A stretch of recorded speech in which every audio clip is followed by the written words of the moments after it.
Le récit du jour s'appelle « La manipulation de l'amour ». Il était une fois une jeune femme nommée Nina. Elle était douce, aimante et pleine de vie. Un soir, lors d'une soirée entre amis, elle rencontra Marc. Il était charmant, attentionné et semblait être l'homme parfait. Leur connexion fut instantanée et, après quelques mois de fréquentation, ils décidèrent de se marier. Leur mariage fut comme un conte de fées, et Nina pensait avoir trouvé son prince charmant. Peu de temps après leur lune de miel, Nina remarqua un changement chez Marc. Il commença à lui dire des choses étranges. « Nina, tu pues », disait-il avec un sourire étrange. Au début, Nina pensa qu'il plaisantait, mais ses remarques devinrent de plus en plus fréquentes et insistantes. Marc, auparavant si aimant, semblait trouver un plaisir malsain à la tourmenter avec ses paroles. Nina, déstabilisée, se mit à se laver constamment. Elle achetait des parfums coûteux, des savons spéciaux, et passait des heures dans la salle de bain. Elle demandait à sa mère et à sa sœur si elle sentait une mauvaise odeur, mais elle lui assurait qu'elle sentait toujours bon. Pourtant, Marc continuait de lui dire « Tu as une odeur vraiment étrange, chaque jour ». Nina commençait à perdre confiance en elle. Elle évitait les sorties sociales, pensant qu'elle dégageait une mauvaise odeur que tout le monde percevait. Les jours passaient et l'état de Nina empirait. Ses amis et collègues commençaient à remarquer son absence de vie sociale et sa dépression croissante. Léa, sa meilleure amie, tenta de la soutenir du mieux qu'elle pouvait, mais Nina était enfermée dans une spirale de doute et d'insécurité. Marc, voyant son pouvoir sur Nina, continuait son jeu cruel sans remords.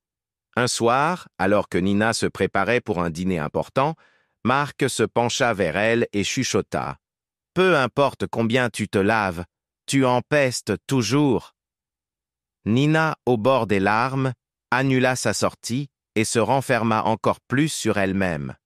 Elle ne comprenait pas pourquoi l'homme qu'elle aimait tant la traitait de cette manière. Nina, à bout de nerfs, décida de se confier à Léa. Lors d'un après-midi pluvieux, elles se retrouvèrent dans un café tranquille. Nina éclata en sanglots, racontant à Léa les humiliations incessantes de Marc. Léa, choquée et inquiète, proposa de parler à Julien, le frère de Marc, pour essayer de comprendre la situation. Julien accepta de rencontrer Nina discrètement. Lorsqu'ils se retrouvèrent, Nina pleura encore en racontant ses souffrances. Julien, visiblement mal à l'aise, hésita un moment avant de parler. « Écoute, Nina, » commença-t-il, « il y a quelque chose que tu dois savoir. Notre père disait la même chose à notre mère. Il lui répétait constamment qu'elle puait pour qu'elle perde confiance en elle et ne le trompe jamais. Marc et moi avons grandi avec cette idée que c'était une manière de garder une femme fidèle. » Nina resta sans voix, choquée par cette révélation. Elle comprit que Marc utilisait une manipulation émotionnelle apprise de son père pour la contrôler. Bouleversée, elle réalisa que ce n'était pas sa faute et que l'odeur était une invention de Marc pour la maintenir sous son emprise. Déterminée à reprendre le contrôle de sa vie, Nina confronta Marc. « Je sais pourquoi tu me dis ça. Tu essaies de me manipuler comme ton père a manipulé ta mère. Je ne vais pas te laisser détruire ma confiance en moi. » Marc, pris au dépourvu, tenta de nier, mais finit par avouer. « Je pensais que ça te garderait proche de moi, que tu ne penserais jamais à me quitter. » Avec une nouvelle force intérieure, Nina répondit « L'amour ne se construit pas sur la manipulation et la peur. Je mérite mieux que ça. » Elle prit la décision de quitter Marc, réalisant que son bien-être mental et émotionnel valait plus que de rester dans une relation toxique. Avec le soutien de Léa et de sa famille, Nina commença à reconstruire sa confiance en elle.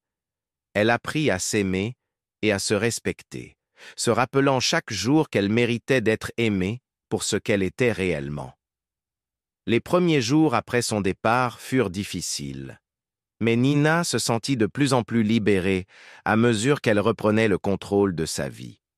Elle retourna à ses passions, se plongeant dans son travail et renouant avec ses amis. Chaque jour, elle devenait plus forte, plus résiliente. Un soir, alors qu'elle regardait les étoiles depuis son balcon, Léa lui rendit visite. « Je suis tellement fière de toi, Nina, » dit-elle.